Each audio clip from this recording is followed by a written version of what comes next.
అయోధ్యలో ఒక అతను ఉండేవాడు. సో తను చాలా బద్ధకంగా ఉన్నాడనమాట, చాలా లేజీ. సో ఎల్లప్పుడు తను భోజనం తినుకోవాలి, భోజనం తినాలి, పడుకోవాలి, పని ఏం చేసేవాడు కాదు. సో మొత్తం మీద ఆ ఇంట్లో ఉన్న వాళ్ళందరికీ విసుకొచ్చేసి, బాబు నువ్వు ఏదైనా ఆశ్రమం జాయిన్ అయిపో, ఎలాగో ఇంట్లో ఏం పని చేయట్లేదు, మాకు నీతో బెజార్ వచ్చేసింది. సో మొత్తం మీద తను అనుకున్నాడు, సరే అయితే నేను ఏదో ఒక ఆశ్రమం జాయిన్ అయిపోతాను ఎందుకు అని. తను వెతుకుంటున్నాడు అయోధ్యలో ఏ ఆశ్రమం జాయిన్ అవ్వాలి ఎక్కడికైనా. మొత్తం మీద ఒక ఆశ్రమంలో తను ఏం గమనించాడంటే, ఓ గురుగారు ఉన్నారు. ఆ గురుగారు చాలా లావుగా ఉన్నారనమాట. తను అనుకున్నాడు, ఈ గురుగారు బాగున్నారు, లావుగా ఉన్నారు, బహుశా ఈ ఆశ్రమంలో మంచి భోజనం పెడుతున్నారు, ఇక్కడ జాయిన్ అయిపోతే బాగుంది. కొంతసేపు తర్వాత గురుగారు శిష్యులు వచ్చారు, వాళ్ళు కూడా లావుగా ఉన్నారు. తనకి కన్ఫర్మ్ అయిపోయింది, ఇది బాగుందండి, ఇక్కడ నేను జాయిన్ అవుతాను, భోజనం బాగా పెడతారని. వెళ్ళాడు గురుగారి దగ్గర, నేను మీ ఆశ్రమం జాయిన్ అవుతాను, కానీ నాకు ఒకటే, భోజనం ఎన్నిసారి పెడతారు? సో గురుగారు అన్నారు 2 times. 2 times నాకు సరిపోతుంది, నాకు 3 times కావాలంటే గురుగారు అన్నారు, పొద్దున ఇస్తారు కదా, అదే నువ్వు మధ్యాహ్నంకు ఉంచు, ఏం ప్రాబ్లం లేదు. తనకి చాలా హ్యాపీ అనిపించింది, చాలా బాగుంది ఈ ఆశ్రమం, అసలు పొద్దున మధ్యాహ్నం సాయంత్రం తినాలి, భజన చేయాలి, గురుగారు ఏదో వాహిస్తూ ఉంటారు, అది వినాలి, ఆయన హ్యాపీ అయిపోతారు. 15 రోజులు గడిచిపోయింది, చాలా ఆనందంగా ఉంటున్నాడు. 15 రోజుల తర్వాత ఒకరోజు పొద్దున ఏం చూశాడంటే, వంట ఏం అవ్వట్లేదు, అక్కడ ఏం జరగట్లేదు, వంట గదిలో ఎవరు లేరు, అందరు ఏదో జపం చేస్తున్నారు. సో తన అడుగుతున్నాడు అందరికీ, ఏంటండి ఈరోజు ఏం వంట చెయ్యరండి? సో అప్పుడు వాళ్ళు చాలా కోపంతోనే, అవే ఈరోజు ఏకాదశి. ఏకాదశియా అంటే నాకెవరు చెప్పలేడండి, ఏకాదశి అంటే ఏంటి తెలియదా, ఏకాదశి అంటే ఈరోజు భోజనం ఉండదు అని. అప్పుడు తను చాలా కోపం అయిపోయాయి, ముందు చెప్పవలసింది, అలాంటి భోజనం నేను ఇంకేదో ఆశ్రమం చూసుకుంటా. బాబు నువ్వు ఏ ఆశ్రమం వెళ్ళినా ఏకాదశి రోజు తినకూడదు. అప్పుడు తిన్నంగా ఆయన గురుగారి దగ్గరికి వెళ్ళిపోయారు. గురుగారు నన్ను కాపాడండి, నేను ఏకాదశి అయితే చేయలేను, ఒకవేళ నా చేత ఏకాదశి చేయించారనుకోండి, నేను ద్వాదశి చూడలేను, నేను పోతాను, నాకు ప్రసాదం అయితే కావాలి, ఇంకే పని చేయమంటే చేస్తాను, కానీ భోజనం లేకుంటే నేను ఉండలేనని. సో గురుగారు అన్నారు, బాబు నీ గురించి అయితే ప్రత్యేకంగా వంట చేయడం అవ్వదు, అయితే ఒక పని చేసుకో, అటు చూడ కొండ ఉంది కదా, కొండ పక్కన చెరువు ఉంది కదా, అక్కడికి వెళ్ళి నువ్వు వంట చేసుకొని నువ్వు తిను, కావాలంటే మేము సౌకర్యాలు ఇస్తాము. సో గురుగారు స్టోర్ మేనేజర్ చెప్పారు, తనకు 1 kg ఆట, 1 kg రైస్, 1 kg దాలు అన్ని ఇచ్చేయని. తను అన్ని తీసుకుని వెళ్తున్నారు. గురుగారు అన్నారు, ఒకటి మాత్రం జాగ్రత్త, నువ్వు ఏది వంట చేసినా భగవంతుడికి నైవేద్యం పెట్టాలి. సరే అంటాడు, వెళ్తాడు, కష్టపడతాడు. తనకి బద్ధకం ఎక్కువ కదా, ఎప్పుడు వంట చేయలేదు, చాలా కష్టపడి వంట తయారు చేస్తాడు, కానీ అంత టేస్ట్గా లేదు, ఏ చపాతీలు కాలిపోయాయి, ఏదోటి అవుతుందన్నమాట. మొత్తం మీద వంట తయారైపోయింది. సో వంట తయారైనప్పటికీ తులసి ఆకలి వెతుకున్నాడు, తులసి ఆకు పెట్టాడు, భగవంతుడికి పిలుస్తున్నాడు, కానీ భగవంతుడు రావట్లేదు. సో అప్పుడు తను చక్కగా ఒక పాట పాడతారనమాట. సో చెప్తాడు, प्रभु राम आइए, राजा राम आइए, मेरे भोजन को भोग लगाइए।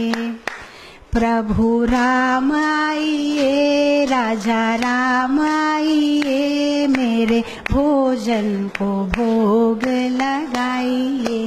చాలా ప్రేమతో పాడుతున్నా, రాజారాం ప్రభురాం రండి, నేను భోజనం తయారు చేశాను, మీరు వచ్చి స్వీకరించండి. భగవంతుడు రావట్లేదు. తను ఆలోచించాడు, ఎందుకు రావట్లేదు అంటే, తనకేమనిపిస్తుందంటే భగవంతుడు స్వయంగా వస్తాడు.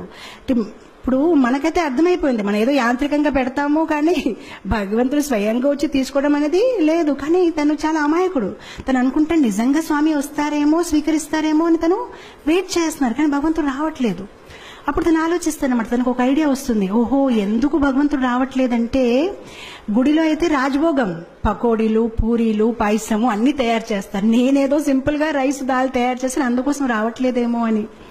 సో అప్పుడు తను భగవంతుడికి వాదిస్తారనమాట. తను భగవంతుడితో అంటారు, భూల్ కరోగే యది తజ్ దోగే భోజన రూఖా సూఖా, एकादशी आज मंदिर में है, बैठे रहोगे भूखे, राजा राम आइए, प्रभु राम आइए, मेरे भोजन को भोग धराइए. సో తను అంటాడు, బహుశా మీరు అనుకుంటున్నారు ఇతని దగ్గర ఎందుకు వెళ్ళాలి, నేను చక్కగా గుడికి వెళ్ళి అక్కడ పూరీలు పకోడాలు తింటాను, కానీ తప్పు చేస్తున్నారు, గుడిలో ఏకాదశి ఉంది, ఆకలిగా కూర్చుంటారు, ఏమీ దొరకదు, కనీసం నేను ఎంతో కొంత పెడుతున్నాను, వచ్చి తీసుకోండి, అది కూడా మిగలదు అని. ఎప్పుడైతే ఇలా పాడడం మొదలు పెట్టారు భగవంతుడు నవ్వు వస్తుంది. సో భగవంతుడు సీతామాతతో అన్నారు, సరే రా తినేసి వద్దామని. సో సీతామాతని తీసుకుని భగవంతుడు వెళ్తారనమాట అక్కడ నైవేద్యం తీసుకోవడానికి. ఎప్పుడైతే భగవంతుడు వస్తారో తను భగవంతుని చూసి ఆనందించడు.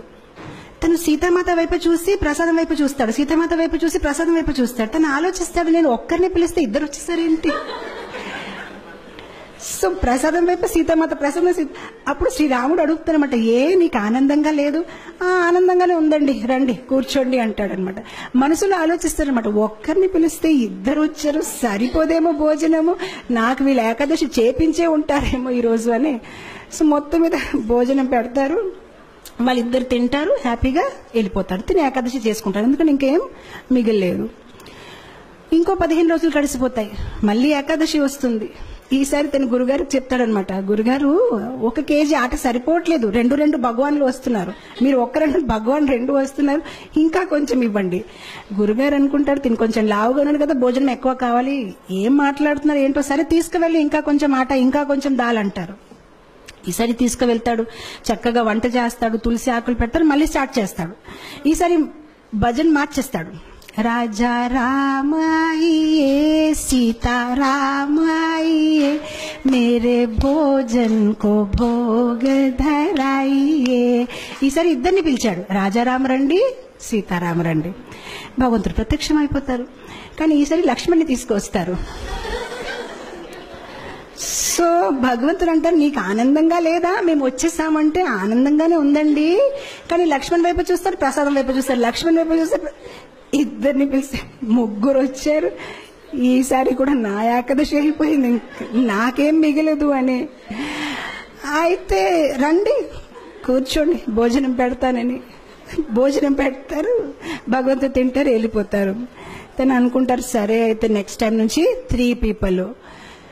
మళ్ళీ వెళ్తారు గురుగారి దగ్గర, గురుగారు కొంచెం ఇది సరిపోవట్లేదు. సరే గురుగారు ఒప్పుకుంటారు, సరే ఇవ్వండి, మేబీ సాయంత్రం పూట మళ్ళీ తింటాడేమో అని.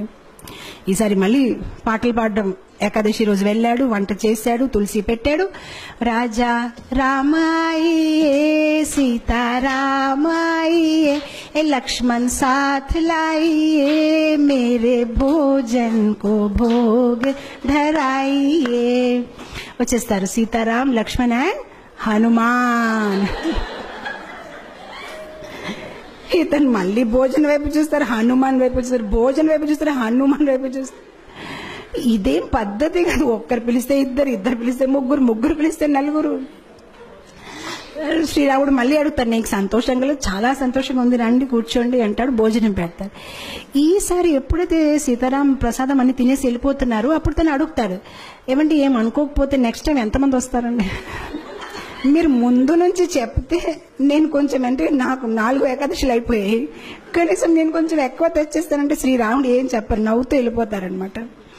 తను ఆలోచిస్తారు, సరే నేను ఏదో ఒకటి చెయ్యాలి, ఎందుకంటే కుటుంబ సహితం వచ్చేస్తున్నారని. మనం మ్యారేజ్ కార్డులో కూడా ఒకటి పెడితే ఒకటే వస్తారు, కానీ ఇద్దరు ఇదేంటి ఇలా ఉందని. తర్వాత ఏకాదశి రోజు మళ్ళీ గురుగారు చెప్తారు, నాకు 10 కేజీ ఆటలు కావాలి, 10 కేజీ రైస్ కావాలి. గురుగారు అనుకుంటారు, ఇదేదో ప్రాబ్లం ఉంది, బహుశా తను అమ్మేస్తున్నాడేమో, ఎంత ఎవరు తినలేరు, తప్పకుండా అమ్మేస్తున్నాడు. సో గురుగారు అంటారు శిష్యులతోనే, పర్వాలేదు తను అడిగింది ఇచ్చేయండి, తర్వాత మన పని చూద్దామని ఇచ్చేస్తారు. ఇప్పుడు గురుగారు అంటారు శిష్యులతోనే, మనం ఏం చేద్దామంటే కొంతసేపు తర్వాత వెనక వెళ్ళి చూద్దాం, ఎక్కడ అమ్ముతున్నారు, ఏ షాప్ లో వెళ్ళి అమ్ముతున్నాడు. ఈసారి వెళ్ళాడు, తను సామాన్లన్నీ దింపాడు, కానీ వంట చేయలేదు. వంట చేయకుండా పాటలు పాడడం మొదలు పెట్టారు. సీతారామాయియే, రాజా రామాయియే, లక్ష్మణ సాథ్ లాయియే, హనుమాన్ లాయి, మేరే భోజన్ కో భోగ ధరాయియే.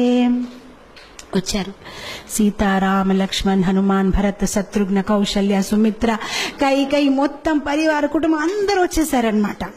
సో అప్పుడు వచ్చేసి, బాబు మేము వచ్చేసామని. సో అతను అందరు లెక్క పెట్టుకుంటున్నారు, వచ్చారు, చాలా మంది వచ్చారు. సో ఇప్పుడు భగవంతుడు అన్నారు, ప్రసాదం ఎక్కడుంది? సో అప్పుడు తిని అన్నాడు, నేనెందుకు వంట చేయాలి, నేను చేస్తాను, మీరు తినేసి వెళ్ళిపోతాను, నాకేది మిగలదు, అదిగో అక్కడ ఉంది, మీరు వంట చేయండి, తినేసి వెళ్ళిపోండి. ఎలాగో నాకేమి దొరకదు, గత కొన్ని ఏకాదశి నుంచి నేను ఏకాదశి చేస్తున్నాను, అక్కడ ఉండి వంట చేసి తినేసి వెళ్ళిపోండి. ఇంకా తనకి కోపం వచ్చేసి చెట్టు కింద పడుకుంటాడు, ఇంక లాభం లేదు, వీళ్ళు ఎప్పుడు చెప్పినా మొత్తం కుటుంబం తీసుకు వచ్చేస్తారు. సో శ్రీరాముడు అంటారు సరే అయితే. సో శ్రీరాముడు కూరగాయలకు వస్తున్నారు, సీతామాత వంట మొదలు పెట్టారు, లక్ష్మణ్ కర్రలు తీసుకొచ్చారు, హనుమాన్ పండు తీసుకుని వస్తున్నారు, అందరు బిజీ అయిపోయారు. ఆయన ఎప్పుడైతే సీతామాత ఇలా వంట చేస్తున్నారు, దేవతలందరూ కూడా కింద దిగిపోయారు, ఆ ఋషులు మునీలు అందరూ చాలా హడావడిగా అయిపోయింది. అక్కడ వంటలు అవుతున్నాయి అనమాట, ఎంతో మందికి వాళ్ళు కుకింగ్ చేస్తున్నారు అనమాట. అండ్ అదే సమయంలో అక్కడ గురుగారు వచ్చారు శిష్యులతోని, అంటే చూద్దాం ఇతను ఏం చేస్తారని. కానీ గురుగారికి ఏమీ కనిపించట్లేదు. ఆయనకి ఎలా కనిపించిందంటే చెట్టు కింద ఇతను పడుకొని ఉన్నాడు, ఆ సామాన్లు అక్కడ పడేస్తున్నాయి. సో అప్పుడు గురుగారు తను లేపి చెప్తున్నారు, నువ్వు చెయ్యవా వంట, ఏం చేస్తున్నావని. సో అప్పుడు శిష్యుడు చెప్తారు, మీకు కనిపించట్లేదా, ఇంతమంది వంట చేస్తున్నారు, ఇగో చూడండి సీతామాత ఇగో చూడండి ఇదేమవుతుందని. అప్పుడు గురుగారు అంటే నాకేమీ కనిపించట్లేదు. సో అప్పుడు తను కోపంతో శ్రీరాముడు చెప్తారు, మీరు కనిపిస్తారా లేదా, లేదంటే నా మీద ఆయనకి సందేహం ఉంటుంది, కనిపించండి అని చెప్తారు. సరే కనిపిస్తామంటే అందరు కనిపిస్తారనమాట. సో అప్పుడు అందరు కనిపిస్తే గురుగారు ఇంకా కళ్ళల్లో నీళ్ళు వచ్చేసి, నేను ఎన్ని సంవత్సరాల నుంచి శ్రీరాముడిని పూజిస్తే నాకు దొరకలేదు, కానీ నీ ఒక సరళ స్వభావం, నీ ఒక అమాయకత్వం చూసి భగవంతుడు వెంటనే ప్రత్యక్షమయ్యారని ఆయన ఏడ్చి ఆ శిష్యుడిని కౌగలించారనమాట. సో ఇక్కడ భగవంతుడు మన ఒక సరళ స్వభావం, మనలో వినయం ఎంత ఉంది, మనలో అమాయకత్వం ఎంత ఉంది. భగవంతుడికి కాంప్లికేటెడ్ పీపుల్ ఇష్టం లేదు. మనలో జ్ఞానం ఎక్కువ ఉంటే బహుశా భగవంతుడు నన్ను ఇష్టపడతారు అనేది కాదు, మనలో ప్రేమ ఎక్కువ ఉంటే భగవంతుడు మనని ఇష్టపడతారు. సరళంగా ఉండాలి. చెప్పాలంటే భగవంతుడికి ఎలాంటి పీపుల్ ఇష్టం, చైల్డ్ లైక్ ఇన్నోసెన్స్. ఎవరిలో అయితే ఎక్కువ హిపోక్రసీ, ఎక్కువ ఆలోచనలు లేదు, చాలా సింపుల్ హార్టెడ్ ఉంటారు, అలాంటి వాళ్ళని భగవంతుడు ఇష్టపడతారు.